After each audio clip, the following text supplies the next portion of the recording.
Hi, Tori. How are you doing tonight? I'm well, thank you. How are you? I'm doing pretty well for wintertime in Cincinnati. So yeah, I mean it's just gray and dark here. So yeah. Um,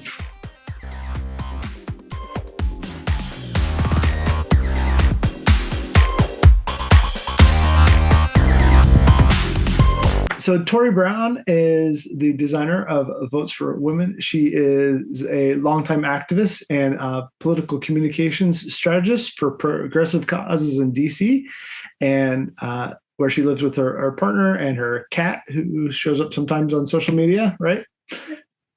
And thought we'd talk about her game, Votes for Women, and maybe some logistics and other fun things tonight. So Great, looking forward to it, Christopher. yeah.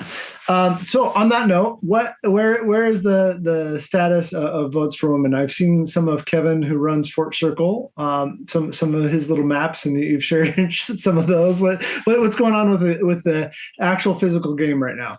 The boxes, the pallets, the boxes of boxes are on their way. They're still on the tarmac, or I guess maybe in a aircraft hangar in Cincinnati, on their way to Dulles International. Well, they will be offloaded and delivered to our sort of shipping warehouse, which is Kevin, my publisher and friend's father-in-law's house. And from there, they will all be packaged up and sent off to all of our Kickstarter backers, all of our pre-orders, some of our retail partners. So we are on the precipice of delivery, and it is so exciting. It's been a long road to get here, but the fact that games are stateside and that folks have been so patient and wonderful, and that we are so close to play is just a dream come true. Yeah, yeah. How many? Because I know Kevin does things a little different sometimes. How many copies are already out in the wild? Because I know that there are some out there. Well, we have there was over 100 playtest kits. Okay. So folks have maps, folks have some of the little widgets and the tools, but there is one pre-production copy and one mass production copy, and the rest are just from our playtesting days. So those are the copies that he's taken to. He was at San Diego History Con when he's been out in the world showing it off. It's been these two very precious copies, one of which I currently have in my possession, and I'm super stoked to have copy number one of my game here with me. But the rest of them are so close to everyone's hands, and they're coming. I promise. So they're actually here in Cincinnati, where I'm at. Yeah, so they went from Shanghai to Tokyo, Tokyo to Vancouver, Vancouver to Cincinnati, and Cincinnati to Dulles. That's so weird because I don't know. Maybe it's DHL because FedEx is bigger in Indianapolis. Anyways, all those. What are the odds? Like I don't know. Yeah. Yeah, who knows? Who knows what's going on? But that might make you just feel like driving the 9 hours over and like coming with a truck and picking them up, right? I thought about it. I just hopping over fences and grabbing them as soon as I can. But these things, I don't know. We've waited so long to get here. What's another day or two or week? It's sort of been the mantra, right? Because it's happening. It's coming, and soon we'll be here. Yeah. Well, that's pretty amazing. Then that all those pictures. He's done a good job of being in contact with people, because there's a lot of people that Kevin and I happen to be in similar circles of, and then I see the game out there, and I've seen it out there for quite a while, making its rounds. So he's done a good job of sharing that solitary copy or pieces of it. You said there's about 100 playtest versions. Yep. Tell us about that. Sure. So I also have part of the playtest copy, and this went out. Oh, this was the first iteration of the box design. And just like a super simple map, and it's also a different, we've redesigned map. We've redesigned everything. Playtest was such an important part of iterations of the game and how it's come together. And stack of cards, and then a bunch of the play pieces, It's a territorial control game on 48 states, and 4 cubes sort of win a state. So you're talking like hundreds of these little, like these tiny little, the tiny little wooden squares to represent power. And so all of those went out. I think that must have been, was it 2021, I guess, right? So it all went out last spring, and folks were super helpful. There was a Google form where folks, as they were playing, were recording not only wins and losses, but how did rounds feel? What was unclear? What was happening in the game? And that feedback then became really important to get to final copy. And there's sort of multiple iterations of final copy as sort of things took some time, new layers were added in, and then tests out of those new layers. But it's been, all of those games you've seen out in the wild, I think most of them that folks are playing in their house have been from the playtest copy. Okay. I guess I didn't notice that the original map there was a lot more bright compared to the final map. Did you come up with that map or did somebody else draw it? No, we have, a bit of a specialist on board, and there was a couple of different iterations and folks, and one of our graphic designers had health issues, and so we moved on. Right, like it's just in the 2 and change years. A lot of different folks have had a hand in bringing this to life, and so you think about something like a political movement where it's not just one or two people that make something happen. It takes a ton of people, some of which whose names we'll never know. There's been, we list playtesters in our credits. We list all the folks that have touched in the designer notes. But it's been really amazing. Whoever our playtesters played with tend to be sort of lost to the ages. And so the map went through a couple of different iterations as well, just like the rules and some of the pieces. Yeah. So because you have about 90, is it 90 cards or is it 180 cards? I just forgot. I'm sorry. It's 190, I think. 190. Yeah. Okay. About 90 cards for each side. Right. Okay. Well, so there's each side has 50. Like 52. Okay. We did a full deck for each for suffrage and opposition. And there's an oppo bot deck that is unique in specific to the when you're playing a solitaire version or cooperative and playing cooperative against the oppo bot. And then there are sort of different mechanics, these state cards that really encourage folks to play across the map. We noticed in playtesting that it was easy to get bunched up in the sort of east and south where the game begins, and to drive people across the map. It helped to incentivize through these state cards. We also have these strategy cards that are part of the button economy. And so those decks, those pieces, those mechanics required their own sort of smaller, I think it's 13 cards for each of those, right? So that gets us to 26. And so that ends up, with lots of different stacks of unique cards for any given game. Yeah. I think you said maybe with the player's aid that you had been highly influenced by Jason Matthews and 1960, the making of a president. How do you feel like that influences, being somewhat different, but also definitely related in being political movements? Sure. Right. So the fact that you can play a political game is, I think, sort of unique to me. And I think Watergate was also sort of interesting in getting my mind thinking about how can you play history? How can you, right? Like, how do you deviate what changes? It's not just a lesson where you A, then B, then C, then D, right? Which is a lot of history classes. How do you C, then A, then B, then D? And how do you make it interesting and different each time? So playing through in 1960, something like, I think there's a recount card in 1960. Yeah. Now, we all know there was no recount in 1960. But what if there was? But there could have been, right? So what could have been becomes an interesting premise when creating a historical game. And so we have a Civil War card because, Civil War happened. Then we think in history about what happens after that, right? Reconstruction, these different amendments. Well, what would have happened if something like Reconstruction happened before the Civil War? And that was the spark that created, what if, a sort of influx of political power going to marginalized communities in states like South Carolina and Virginia was what created a lot of anime. And then and being okay with that because it's a game and we're learning and we're sort of testing the boundaries of political consequence. So the game created that kind of it's okay to be a little ahistorical. That's what creates interest. I think the idea of playing out on a map now, 1960 uses the Electoral College, right? So you're getting to 218 as a total vote. The Constitution did me a solid and gave me the parameters for ratifying a constitutional amendment. So we need 36 states to ratify and only 13 to block, because that's what the Constitution says.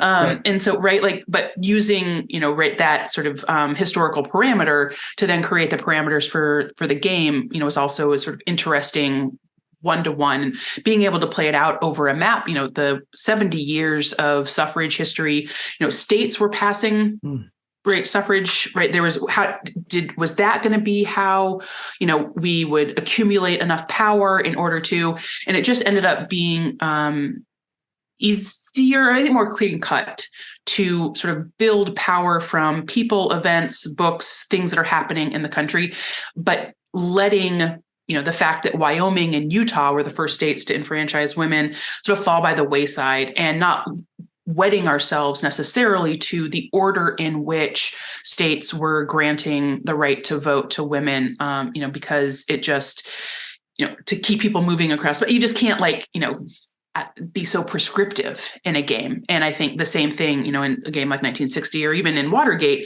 these events are happening in a sort of different order. And really it's about how you accumulate power, which when I think about it is sort of the game of politics in general, is how you're accumulating power and what that power is used for, on whose behalf. Yeah. A lot to unpack there, but I mean, on that note,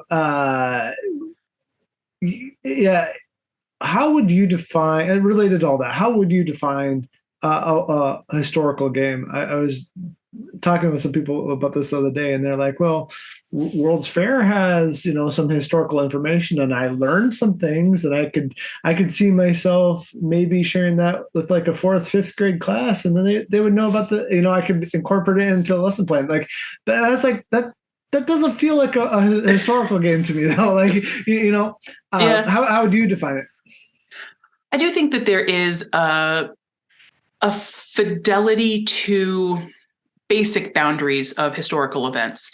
And for us, we start in 1848, which is, sort of nominally seen or traditionally seen as the kickoff at the Seneca Falls Convention, right? And Seneca Falls happened. It sort of gets retconned into being the start of the movement, while, women in the abolition movement were agitating for better rights and better representation inside the movement and in society at large.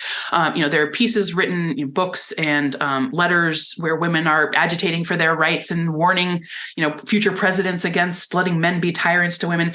But a historical game, I think, roots itself into some traditional notions or, I guess, preconceived, established, sort of facts that then it can deviate from. And we do the same as a sort of endpoint with 1920 and the ratification, right? The ratification or rejection of the amendment becomes the end of the game. But we know that the fight for rights, both voting rights, women's rights, are still in tussle today. And so I think the game, when you define historical games, it's going to be muddy, right? I think, like history, people define it in a way that is self-serving and out of the context from which they come, whether that's academic, whether that is traditional lore, right? That it can be what it.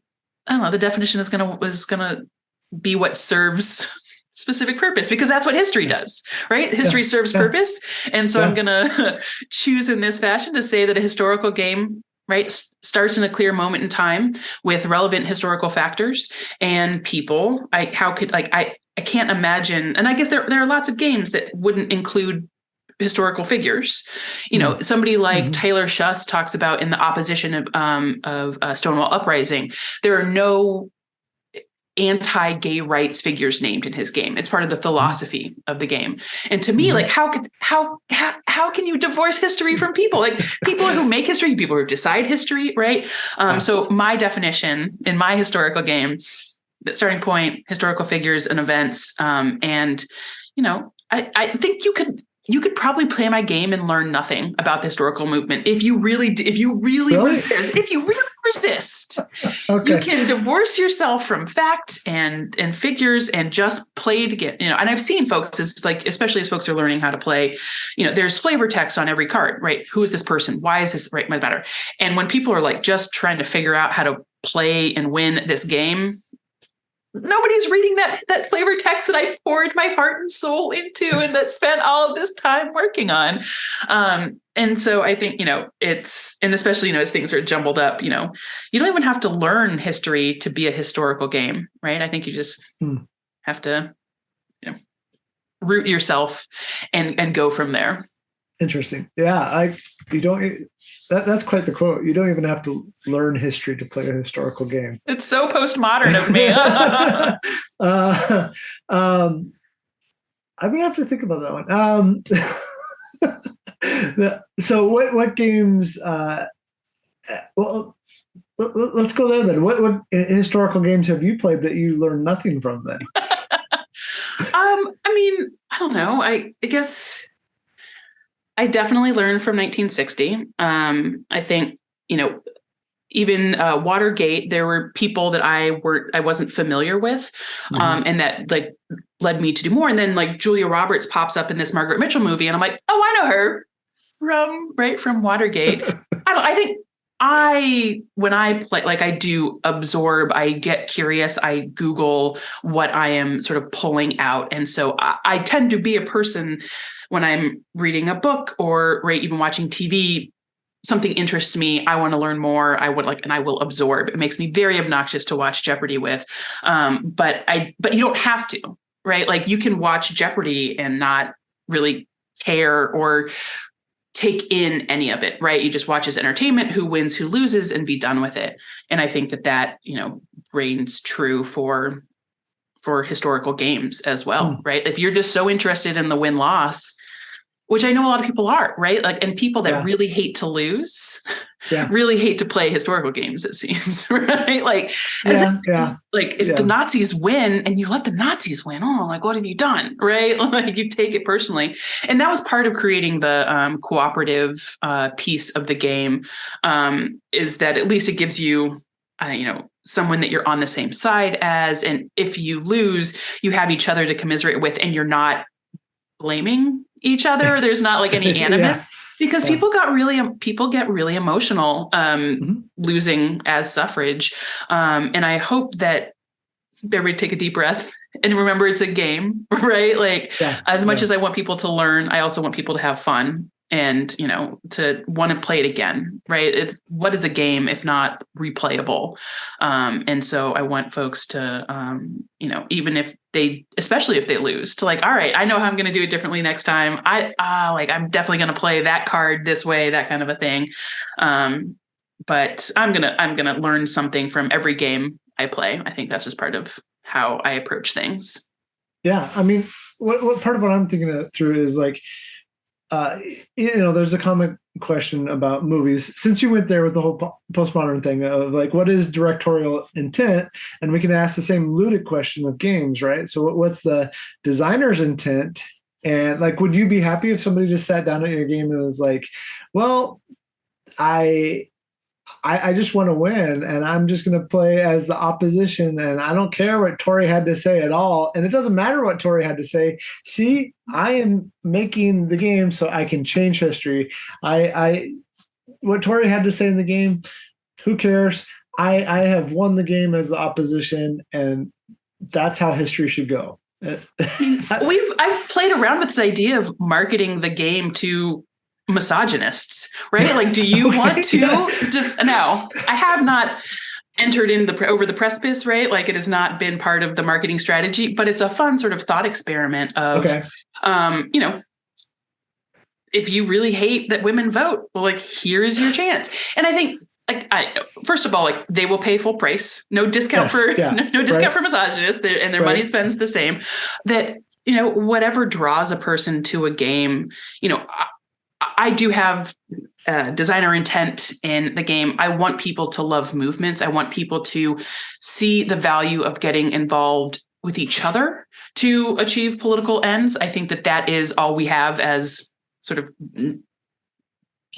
average Joes, if you will, or sort of, the proletariat in the 99%, that the mechanisms of movements, the getting involved, the being a part of something is incredibly important in how we achieve our goals. But if you want to play this game for the win or the loss, or depending, however, for women's losses, right. I am not going to stay up at night worrying, what if someone plays my game to, stop women's rights? Women's rights will continue on, right? I want my game to be a piece of bringing new folks into the fold, to creating understanding of the highs and lows of politics and of what movements can do.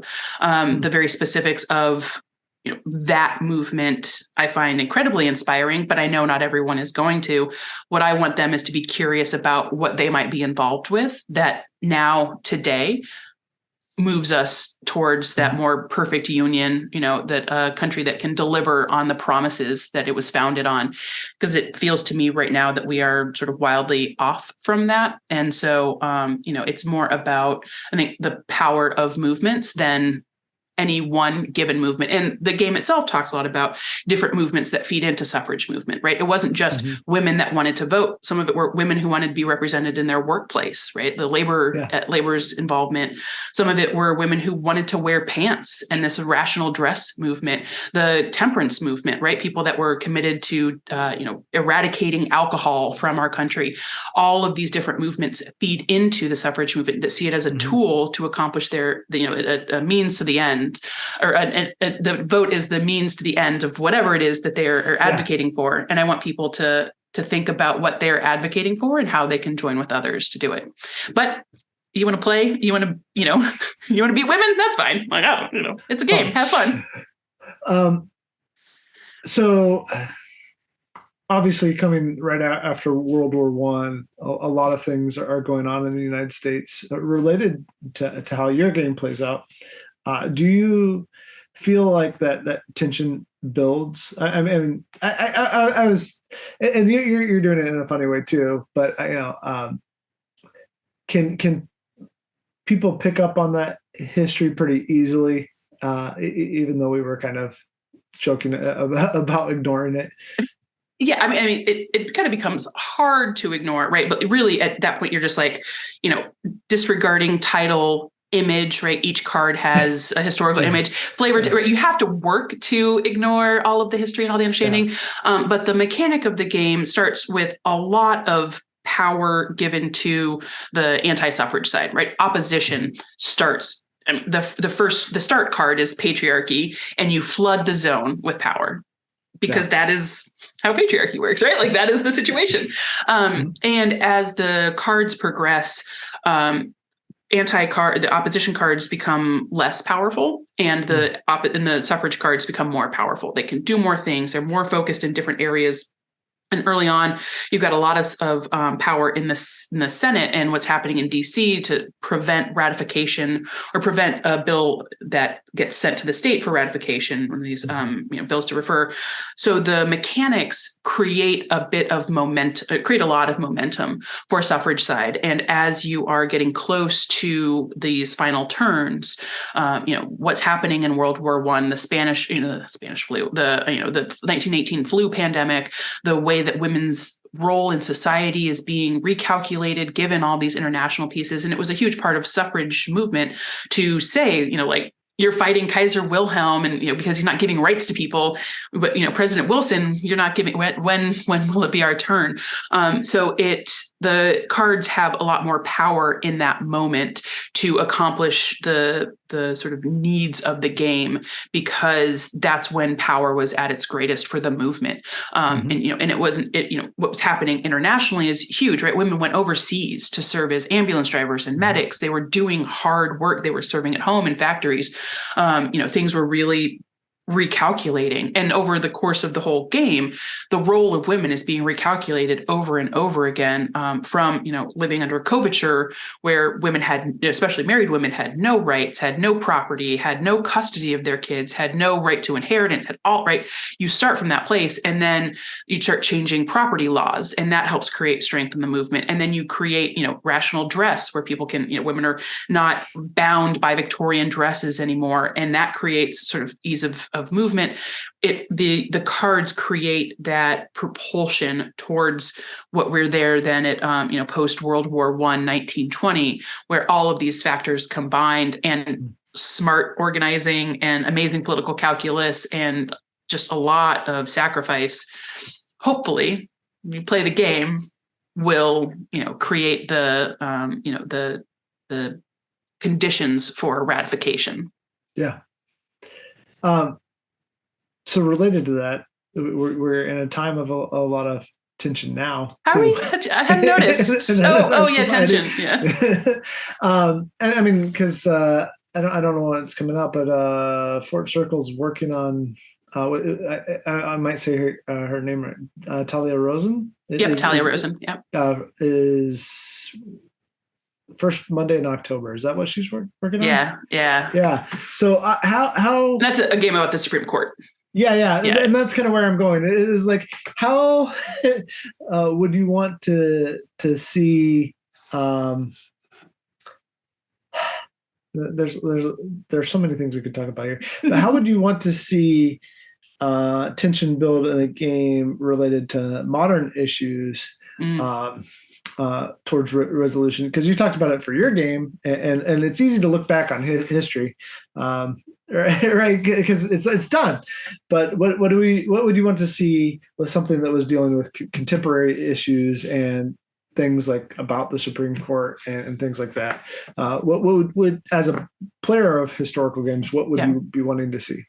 So Talia's game is interesting in that there are these different factions competing for power and control within the Supreme Court, and the game itself doesn't really comment or prefer any one faction. Mm-hmm. And so, it's, you play the hand that you're dealt, which I think we all know a little something about from life. And it doesn't, it doesn't prefer one direction or another. And so, it doesn't make a commentary on the rightness or wrongness.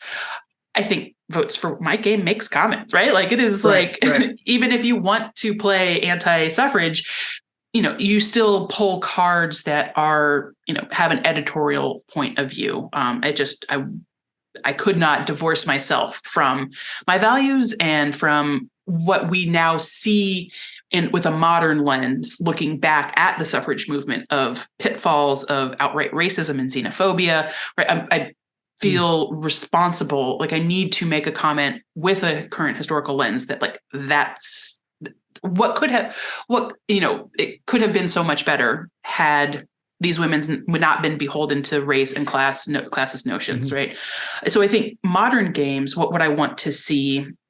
I mean, winning, right? Like, I would like to see positive outcomes for a wide range of human beings in our country that create prosperity. There's a broad base that create, a sense of dignity for folks, no matter how we are the same or how we are different. But I think that at this point is sort of TB, right? Like, that's wish casting, I think, is like the modern sense.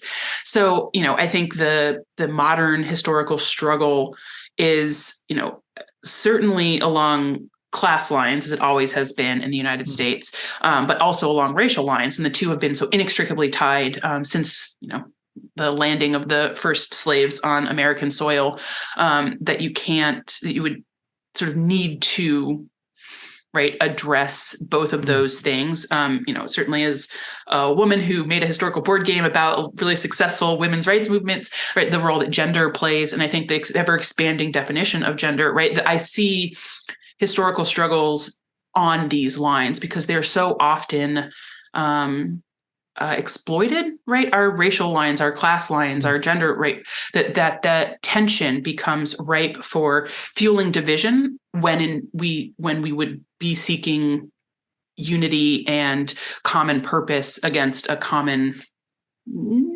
opposition instead of enemy. So it would be hard to think about a game that that deals with the historical moment that doesn't deal honestly with those divisions. To switch gears completely. Okay, yeah. On another note. Yeah, no, like I don't know if there is a good solution to in gaming to all that. Because sometimes, I don't know how much commentary of my own I want to go into there. I think you're right on so many of those points. I agree. Thanks. So I can be wrong on some of them too. It's bound to happen. Oh no! What else are you playing? I'm just going to go that direction. Sure. Yeah, no, that's a good question. That's a safe town. So I haven't played a lot. I have like a bit of a construction issue in my house, and my gaming table is out of commission right now. But I tend to like lighter games. I think Votes for Women is about at the limit of I don't know, density or complicatedness that I go through. So, I really like Ticket to Ride. I think it's a fun, easy game. It's like I have friends over. It's super easy to teach them how to play, and you just like enjoy yourself for half an hour, whatever. And so that's been really nice. I've gotten into some 2-player games during the pandemic, and so games like Targi and Patchwork I think were a lot of fun. There's been some misses. I don't like to talk meanly about people, but like some of the my husband bought the Jurassic Park game, and it was terrible. And there was a, because these are like big brands, I feel better about deep at them. There was a Game of Thrones game that we just could not figure out. And like, I don't know, we're like 2 people, like adults that manage our lives and can make complicated decisions, but for some reason, so I, tend to look at games that I like and don't like for inspiration, or like, what didn't I like about that? What wasn't clear, and draw from that. I think, 2-player games are where I'm comfortable, but making Votes for Women into solitaire, cooperative, and up to 4-player just, is about, I think expanding the market and making it comfortable for lots of people, even if they don't have the same kind of play style that I do. Yeah.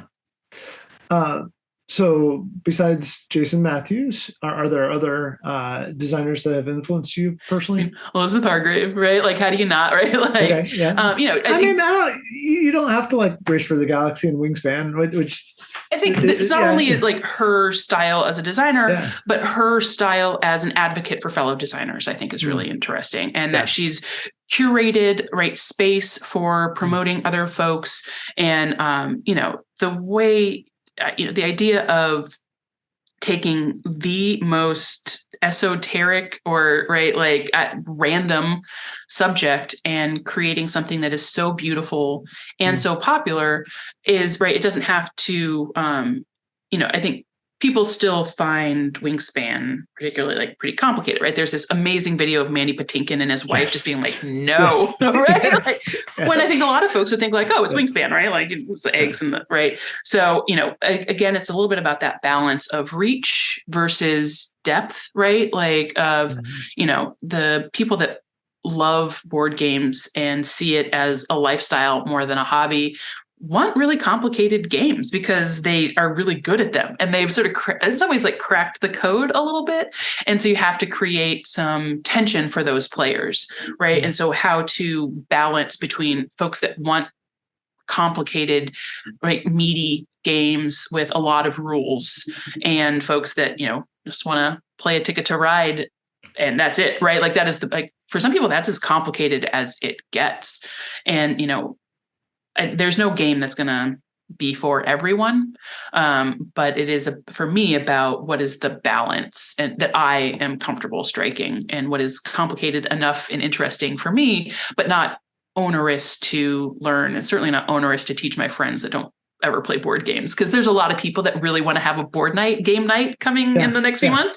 I'm we're going to see, I'm make them watch the Player's Aid video, right? Make them watch some run throughs before we start to get a little bit of a sense of it. And hopefully, they'll, get it. do you feel like there's that level of complexity then in this, that for your friends that have only played like Ticket to Ride, that it's gonna take that amount of I'm sorry, I'm losing the word here, but Hand holding? yeah, well, I was going for something. There's a word I can't think of right now, but more like commitment on their personal part to actually be able to play the game and enjoy it. Yeah, I think what I saw through playtesting, right, Yeah, makes me believe that, the pre-work, right, lots of people want to sit down and play through, like, let's play and tell me, right? And I don't think Votes for Women, I think you really do need to get out some basics before you can start. And I do like, open hands, right? I think people really hate, when you walk through a game the first time, they don't want to lose, which is like ridiculous, right? Like, you're just learning how to do this, right? Like, come on. But wins and losses, it's a thing. And they sort of want you to tell them each step, what's the right play, right? Like, if you're playing open hand, which is nice, right? That is relaxed. We are not playing here for high stakes. But you have to make some, like, it's a game. You have to make some decisions. I can't make your decisions for you. That's the fun of it, right? Is deciding, are you going to discard? Are you going to organize? Are you going to spend these buttons? That kind of a thing. And so I do think it helps to, that YouTube exists and playthroughs exist and creates opportunities for folks to, half an hour right beforehand, I think makes then it a lot easier to sit down at the table and start walking through and still have questions and still, right, like, talk about it. And I get to, like, oh, I love this card because it does this thing, right? Like, I still get to be like, annoying about it, but it also then I think helps them feel like they have a base. And I didn't have any of the videos, right, when I was doing playtesting. So it was really just, all right, here we go. And like, a lot of people, maybe they want to give it half an hour, and right, like, and Votes for Women is going to take probably over an hour. And so, just making sure, I think people have, their expectations, and then I get to talk about games that take 4, 5, 10 hours to play and how grateful they are they didn't make one of those and have to play one of those, right? Like, sometimes contrasts really help us. Yeah. What do you think then mechanically the biggest single hurdle will be for like your group of friends? Are you going to play cooperatively? Because the gameplay is solitaire co-op or competitively. Which way are you going to play, competitively or cooperatively? Usually I play opposition and they play cooperatively, right? So like I don't make anyone else play against suffrage, but they can play together and, and ping pong back and forth. So back to the question then, what do you think the biggest mechanical hurdle is for most people who haven't been introduced to games like Votes for Women then? I think this idea of, right, like, I have this card, it has some text on it, right? And that text says, roll a 6-sided die, place 2 cubes in any of one state, right? Like that the prescriptive game text on the card is right there, easy, and what that is, versus you discard to roll the dice for organizing and campaigning.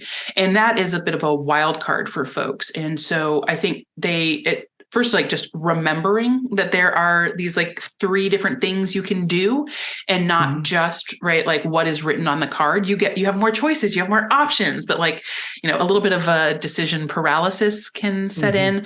Also in my game, there is a button economy, as I think I mentioned, right? Like, but like, political buttons were invented by the suffrage movement. The first ever political button was created to commemorate the 1848 convention. And, as the rise of like the sort of like plastic and the metal, right, it was like, sort of mass economies became popular, right? So the game has replicas of both pro and anti-suffrage buttons, right? Historically accurate to, the artwork to the period. And in the game, buttons do a number of different things. They let you re-roll, which is really nice because you always want a second chance, right? That's like a motto in life, is to give folks, another opportunity. And sometimes you just like roll bad and you just need a little help. The buttons also, I think, and this is like where my developer and I had some conversation. Kevin was not only my publisher, he's also my developer. So Kevin and I had conversations about these strategy cards and a bidding process. So at the beginning of starting in the second round, the suffrage side can bid buttons to get these different strategy cards. And the strategy cards are all laying out. You can see what they are. You can see what the value they have. It's not like there's, it's a blind process. It's all open. The opposition has an opportunity to counter bid, and then no one gets a strategy card. And I think that when I teach people, I essentially have them put bidding to the side. Like, we just don't bid the first game through. There's so much else going on. You want these buttons, right? You don't necessarily know how the game goes later on, that you can, that buttons will become easier to get as power, sort of accrues. So there's just, like I said, when the first playthrough, there's a lot going on. And I like the bidding as like a second round through, or like a little bit of an added complexity. The button economy kind of skews a little bit, but again, like I said, it's this first playthrough. We're going to add that on next round. You'll just be swimming in buttons, and that's fine. Everybody wants a reroll anyway. So, try to make it like to their advantage to have this little bit of a cheat. But it's just a little extra. And it's not like, I think, what people are used to from Ticket to Ride, or Cards Against Humanity, or whatever it is the kids are playing these days. Well, I actually really like that, because like a single die roll, if I had a chance to go grab a 6-pack of Dr. Pepper, and I knew that one of those 6 Dr. Peppers was going to kill me, I wouldn't drink any of the Dr. Peppers, right? No. But like the fact that I can either with the first teach, just use it to re-roll that, and that increases my odds. That helps their expectations to be better, even if it's latent. That's a great way to teach the game the first time around. And then once they get into more depth of the game, then they have something else to do besides just roll and die too. So that's great. Yeah, I like the elevated, right? Like the sort of like first step in, experience it, second step, right? And like, again, playability for me, replayability was important. And I think that the bidding really helps with replay. Both the like text on those strategy cards helps create complexity. It was a piece that came in after play testing that folks were looking for a little bit more. And we also, I think, originally had, like, for the state cards, the ability to like play them in succession. And like, we found that there's this terrible cascading effect that happened where you pulled one card and you could move somewhere else and pull another, and it just like really wiped some folks out who were mad about it in their playtest report. So both the one card per turn and this like idea of bidding on these strategy cards came out of creating a little bit more complexity and a little more fun on the playthrough and the replay. Yeah, that's great. So are you designing any more games? Or are you like, I need a break? Or where are you personally feeling after getting your first game out there and getting to share it really widely very soon? I told Kevin, like, we just have to get this one out. Like, I'm not even entertaining anything until, especially my Kickstarter backers, which is not only like random strangers who, put money in a long time ago. And I think, at this point, Kickstarter, like, people are like very suspicious that things like they've just had their money stolen, because lots of people have had their money stolen, or games break down, however nicely you want to sort of put it. And so the stress of like not only strangers that want to know what's going on, but then a lot of friends and coworkers and family members, right? I want to deliver for them. I've got some ideas like in the hopper, but I think there's more movements to explore.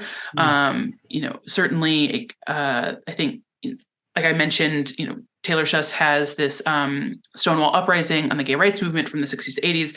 I think there's a friend of mine recently recommended or, talked about a gay marriage game, right? Really, like, there was a huge strategic shift from these are 1,000 rights that are given to heterosexual couples, and why aren't gay people, and we deserve these rights, and all these, right? This, and like, there was all this polling and research, and the movement pivoted to love is love.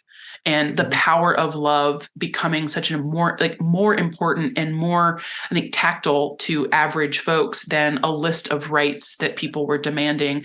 And so how would you in a game sort of create that kind of pivot where you're sort of like playing one game and decide halfway through to change the rules in essence and change the parameters. So there's like, no, it's just like we had this long conversation. It's sort of like, I really like that. I'm not a member of the LGBT community. I consider myself an ally, but like so then there's some questions about like, is this my story to tell? I do work in the labor movement, and the labor history in this country is phenomenal and fascinating. And the power of people to come together to achieve great things is obviously a story that I'm very interested in. I think, there's been some interesting work in like role-playing space and tabletop role-playing, but I haven't seen as much, especially if you want to like just the pure history of the American labor movement. So that's been something that's sort of kicking around. There's like a game on consumption. I like once you start, everything around sort of starts to feel like games, right? Like how do you tell the story? And really I worked in politics for a long time, as you mentioned in my intro. And, we write press releases and hold protests and write briefs and do all these write press conferences. You do, like all of these ways to sort of get a message out to an audience. The idea that games can reach just this whole separate world and people that aren't interested in your fact check and your press release, but would come into and want to hear a story because they can play and see it themselves as a part of it is endlessly fascinating to me. And so that is, it's even as, long and drawn out and sort of frustrating as this process has been for Votes for Women, I'm a little worried that I've just gotten like a small taste and that I am like now hopelessly like into this sort of notion, this kind of storytelling. It's so fun. I'm going to wait and see, get, Votes for Women out there. But I worry that I'm just not even going to be able to help myself and dive back in because I feel the pull of some story to tell through this medium. Is there anyone in your friends or family circle or political activism in DC that has been like, you gamified what? Because yes, So how'd that go? Well, so I've done some voting rights work in my career as well, and those folks were like, what do you mean, right? Like, how do you do that, right? And it's an interesting question, right? And it ends up being a ton of research to ensure that I'm grounded in historical accuracy, that I am representing a wide swath of people and their hard work, and finding folks that you may not have heard of in your average history class to bring new and interesting voices and people to light. I think there's a, letting go on what if you lose, because like lots of movements have lost, right? Like it is amazing what the suffrage movement did because it won after 70 years, but a lot of people that started out did not get to see that promised land. And a lot of fights are happening right now where folks are not assured victory and are still fighting that fight because the fight has to be fought.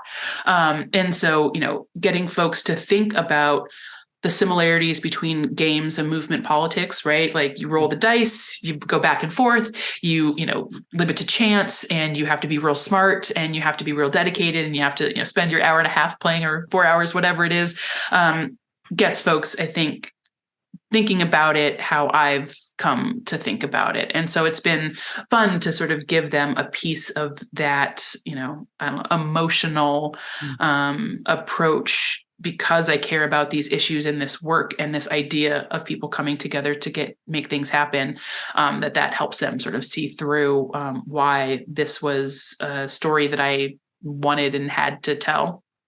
Yeah. Thank you. Anything else that you want to talk about or mention tonight?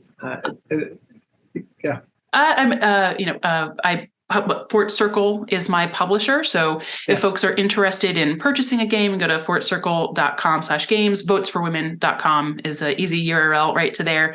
I'm on Twitter for now, at Torylyn, TORYLYNN. Who knows? That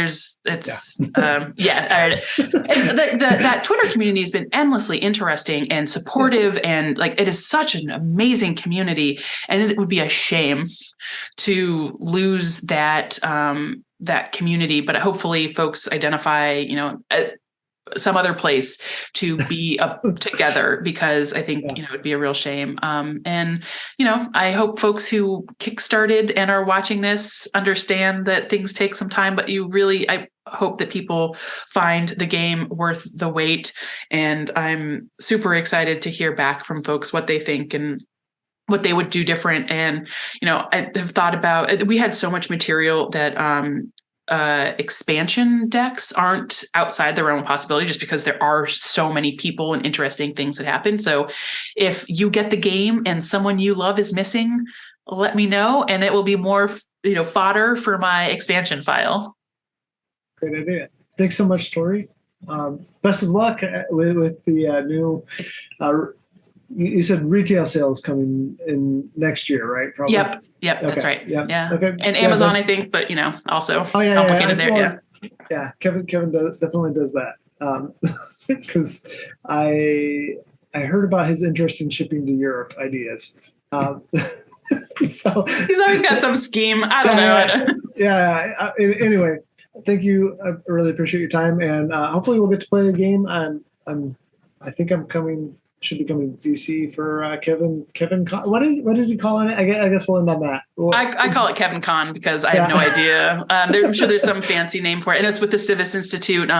It's end of March, early April. They've got the space locked down. There's a tournament that's happening, and the final round of the tournament will be whoever wins a game of Votes for Women. So I'm really excited to see folks, to meet people that I've only met online. I think it'll be a great time, and I'm gonna look forward to meeting you too, Christopher, in person, in real life. Right. Thanks. Appreciate it. All right. Thanks.